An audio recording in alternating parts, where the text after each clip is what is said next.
নমস্কাৰ এইটো হল ফেব্ৰুৱাৰী মাহ আৰু এই ফেব্ৰুৱাৰী মাহৰ পৰা মাৰ্চ মাহলৈকে আপোনালোকে আগতীয়াকৈ গ্ৰীষ্মকালীন খেতি কি কৰিব কি বীজৰ খেতি কৰিব এই যিবিলাক দেখিছে এইবিলাক হৈছে অতি উন্নত জাতৰ বীজ এইবিলাক বীজ আপোনালোকে গ্ৰীষ্মকালত এই বীজসমূহ আপোনালোকে ৰোপণ কৰিব পাৰে এই যে দেখিছে এইটো জলকীয়া এইটো হল কিং হট সাকাটা কোম্পানীৰ এই প্ৰজাতিবিলাক খুব ভাল প্ৰজাতি আৰু এইটো হল মল্লিকা জিকা এইটো হল ইষ্ট ওয়েস্ট কোম্পানীৰ হাইব্ৰিড এই যিমান বীজ দেখিছে এই সকলোবোৰ হৈছে হাইব্ৰিড বীজ এইটো হল ইষ্ট ওয়েস্ট কোম্পানীৰ বেনু কোমৰা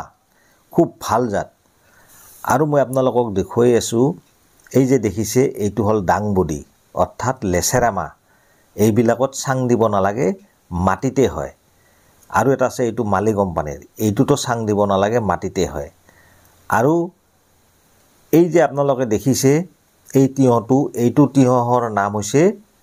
কামিনী ইষ্ট ওয়েস্ট কোম্পানীৰ আৰু ইয়াত আছে ভেন্ডি আছে ৰাধিকা আৰু এইটো হৈছে ইষ্ট ওয়েস্ট কোম্পানীৰ চাইৰা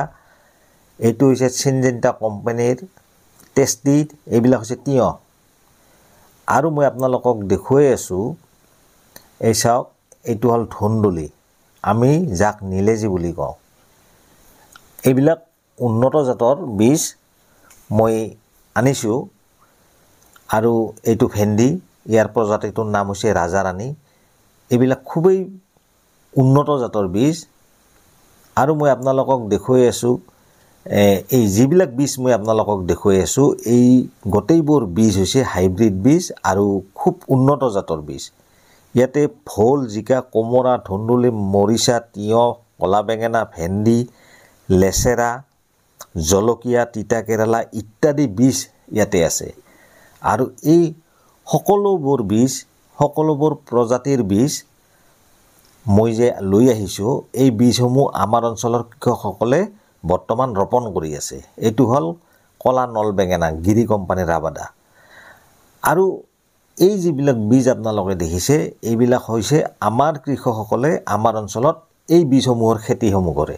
আপোনালোকে বিভিন্ন কোম্পানীৰ বিভিন্ন নামেৰে ভাল প্ৰজাতিৰ বীজ আপোনালোকে বজাৰত পাব যদি আপোনালোকে মোৰ পৰা এই বীজসমূহ